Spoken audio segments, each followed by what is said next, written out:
be named an NZILA Fellow is a real honour.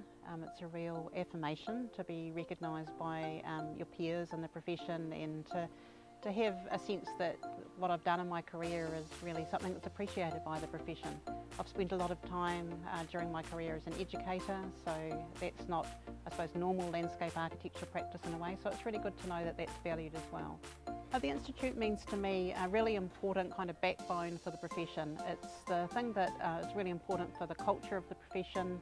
We're quite a small profession, so having a strong sense of who the Institute is to help us find a bit of a common purpose. Of course, we're very diverse in terms of what we do, but it does provide that kind of touch point, and also the really important formal aspects of what an institute does, things like registration, discipline, all those kind of technical things as well. And I think one of the important things for the Institute to think about, and that means all of us, is the place of women in the profession.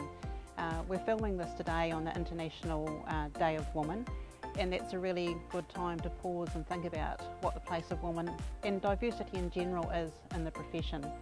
One of my colleagues a few years ago, Mike Barthelme, did a survey of the New Zealand Institute, of the New Zealand profession, and he found some quite shocking and surprising differences in terms of what women earned compared to men in the landscape architecture profession, and the kinds of work that they got involved with. So it's probably timely to do that survey again and see where we are at the moment, and think about how we can provide many more opportunities for diversity in the profession, because we are designing for a very diverse community these days, so that needs to be meaningful in the profession itself. How do I feel to be named a fellow? Oh, it feels really good. It's a big deal getting that level of recognition from your peers in the profession.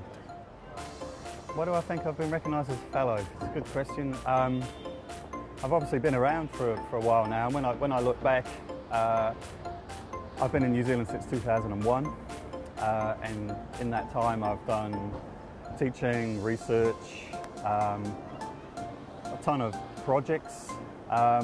I've run a studio, and for the last 5 years I've been the CEO of ISMIS. So over that time I've been quite busy, and I've done quite a bit of stuff.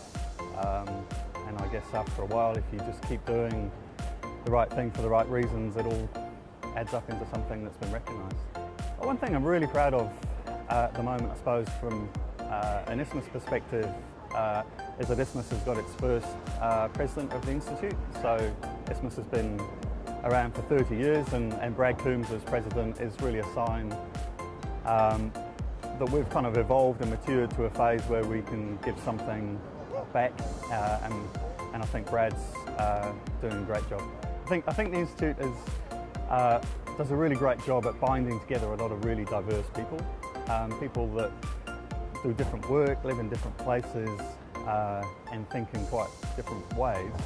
So I think it does a good job of putting them all in, I suppose, a collective community that believes in the same core values, and at the end of the day we all care about the land, and that's what holds us together.